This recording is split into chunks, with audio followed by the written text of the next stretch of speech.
एक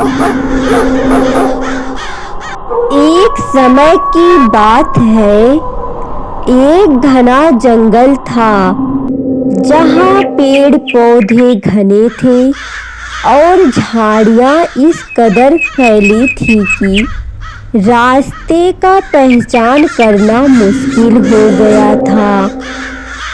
यह जंगल भूतिया घटनाओं के लिए प्रसिद्ध था। एक दिन कालू कौवा बोलता है, दोस्तों, मुझे इस जंगल में रहना बिल्कुल भी पसंद नहीं है। यहाँ पर अजीब सी घटनाएं होती रहती है। हाँ कालू, तुम बिल्कुल ठीक बोल रहे हो।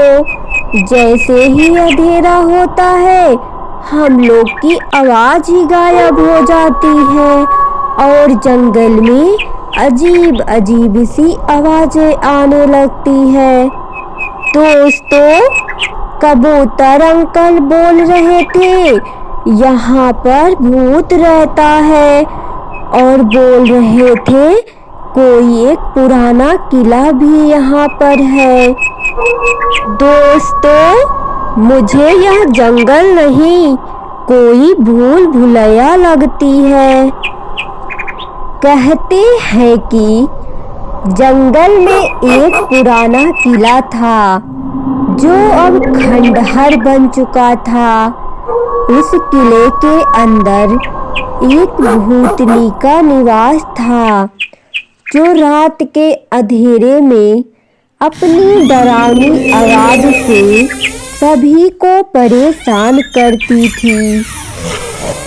तू आजा, तू आजा, तू आजा, तू आजा, तू आजा, तू आजा, तू आजा।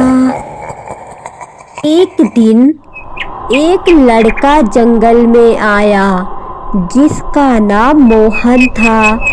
मोहन बोलता है, इस जंगल में एक किला है जिसके अंदर एक भूतनी रहती है।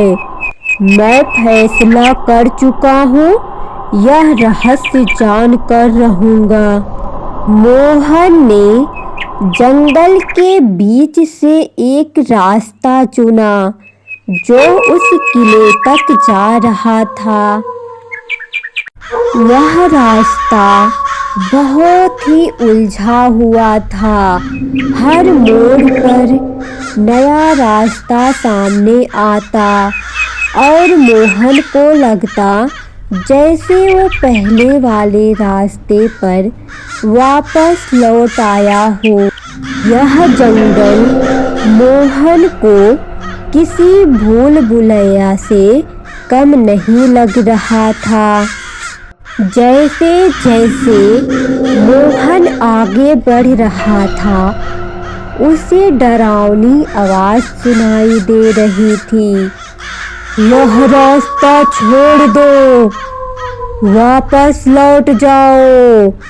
यह रास्ता छोड़ दो, वापस लौट जाओ। मोहन ने आवाज को अनदेखा किया और आगे बढ़ता चला गया। जंगल की ठंडी हवा और गहरे अंधेरे ने उसे डरा ही डाला।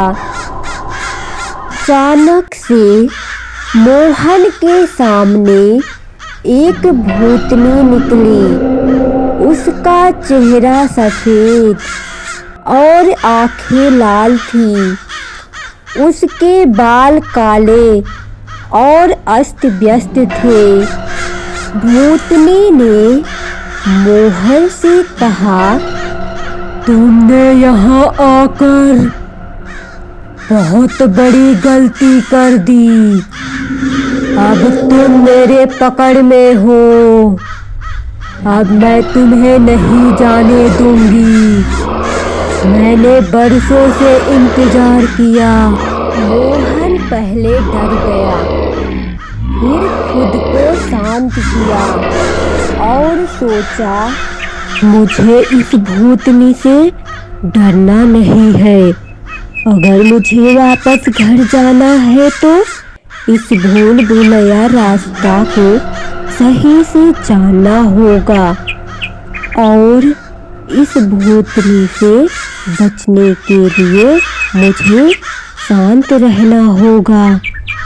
मोहन डरने के बजाय शांत रहा और भूतनी से बोला, मैं इस जंगल में भटक गया हूँ, क्या आप मुझे रास्ता बता सकती हैं?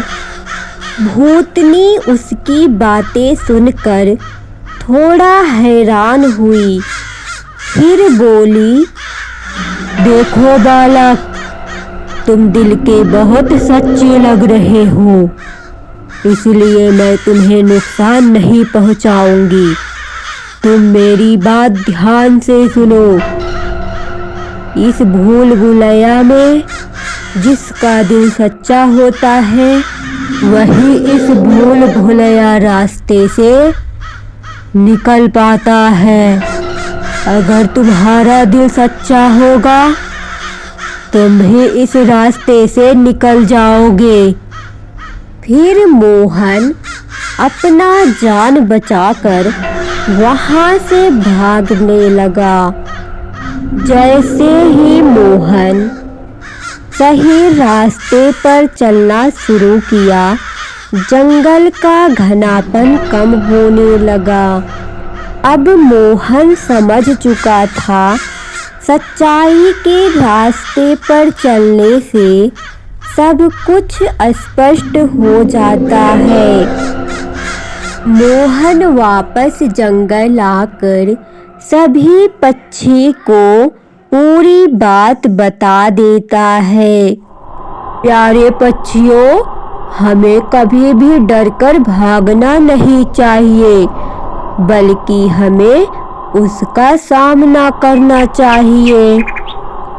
इस प्रकार जंगल का भूल भुलैया रास्ता और भूत की डरावनी कहानी मोहन के साहस से समाप्त होती है।